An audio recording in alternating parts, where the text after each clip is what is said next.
Congresso Nacional. Domingo é o Dia Nacional de Enfrentamento à Exploração Sexual de Crianças e Adolescentes. Não por coincidência, ontem à noite a Câmara aprovou um projeto que classifica esse crime como hediondo. Quem nos conta mais sobre a aprovação desse projeto e também sobre os que ficaram pendentes é a repórter Cláudia Brasil, que está no Salão Verde. Boa tarde, Cláudia.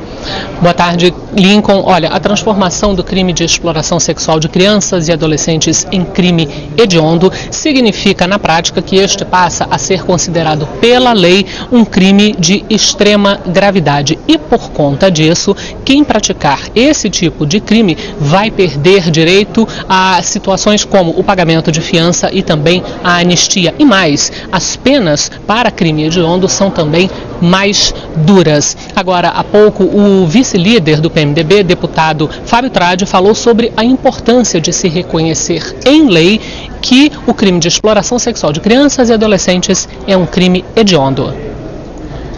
Em verdade, está se fazendo até uma espécie de revisão da parte especial do Código Penal através da classificação como crime hediondo de determinadas categorias de crimes que, na ótica do legislador, são considerados graves. Uma delas, a que nós aprovamos ontem, classificando como hediondo, é a exploração sexual de crianças, no sentido de traduzir a periculosidade do agente que comete delitos desta natureza, restringindo direitos tanto no momento do processo criminal, quanto no momento relacionado à execução da pena, com aumento do período de permanência em regime fechado, para os primários 2/5 da pena e para os reincidentes, isto é, aqueles que já cometeram crimes da mesma natureza, da mesma espécie, 3/5 da pena. De maneira que é uma resposta legislativa satisfatória, ela por si só não inibe a criminalidade, mas ela é importante porque faz parte de um conjunto de medidas adotadas pelo Poder Legislativo para fazer frente à escalada de violência criminal. Quem também elogiou a aprovação desse projeto foi o deputado Domingos Sávio, ele que é o líder da minoria. Na opinião do deputado Domingos Sávio, o Congresso, a Câmara, deu uma resposta à sociedade que já considera esse um crime muito grave. Eu não apenas votei a favor, mas como líder da oposição, nós encaminhamos e conseguimos o apoio unânime do PSDB, dos demais partidos de oposição, porque neste caso nós estamos cumprindo o nosso dever com a sociedade, que de fato repudia esse tipo de crime contra o qual nós temos que ser duros. Não se pode ter tolerância com alguém que abusa sexualmente de uma criança. E essa pessoa ou esse monstro tem que ser punido com rigor. E não é mais tolerável que você continue assistindo pessoas que cometem crimes de abuso sexual contra crianças, poucos dias depois estão liberadas cometendo crime novamente.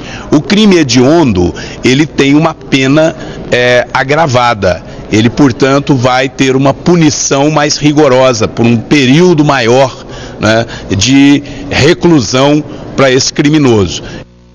Bom, esse projeto que transforma a exploração sexual de crianças e adolescentes em crime hediondo deverá ser sancionado pela Presidente da República para virar lei. E para a semana que vem, o vice-líder do PMDB, deputado Fábio Tradi, tem a expectativa de que se consiga, por exemplo, concluir a votação do projeto que altera o Supersimples, o regime especial de tributação das micro e pequenas empresas. A expectativa é que a Câmara dos Deputados ultime, encerre e finalize a votação dos destaques do Supersimples, porque existe uma série de demandas realizadas por categorias profissionais e atividades e serviços que também querem ser incorporadas nesse regime de tributação diferenciado. E algumas delas têm razão, uma vez que geram empregos e precisam ser estimuladas justamente para o incremento da atividade produtiva nacional.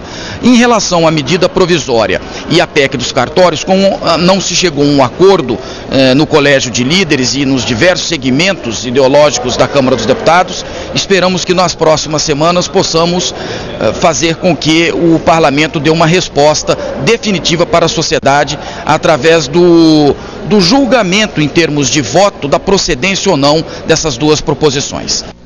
Mas olha, bem menos otimista é o líder da minoria, deputado Domingos Sávio. Ele explica que por conta do que ele chama de manobras de deputados e senadores governistas para conseguir aprovar aquilo que é de interesse do Executivo e sem maiores discussões, por conta desse tipo de situação, o deputado disse que deve encaminhar pela obstrução da votação de algumas propostas para forçar, por exemplo, uma correção maior na tabela do imposto de renda. Vamos entender melhor essa situação. Nós temos já medidas provisórias trancando a pauta da casa e uma delas, a 634, o governo usou através do senador que a relatou da base do governo, uma artimanha. A presidente Dilma veio a público, usou a rede nacional de televisão para no dia 1º de maio se promover dizendo que estava ali editando um pacote de bondade. É a medida provisória 644. Nesse tal pacote de bondade, nós descobrimos que a presidente Dilma estava estabelecendo uma correção para o ano que vem da tabela do imposto de renda de 4,5%. Esse 4,5% não corrige sequer a inflação, que hoje já está na casa de 6,5%. O que o relator fez?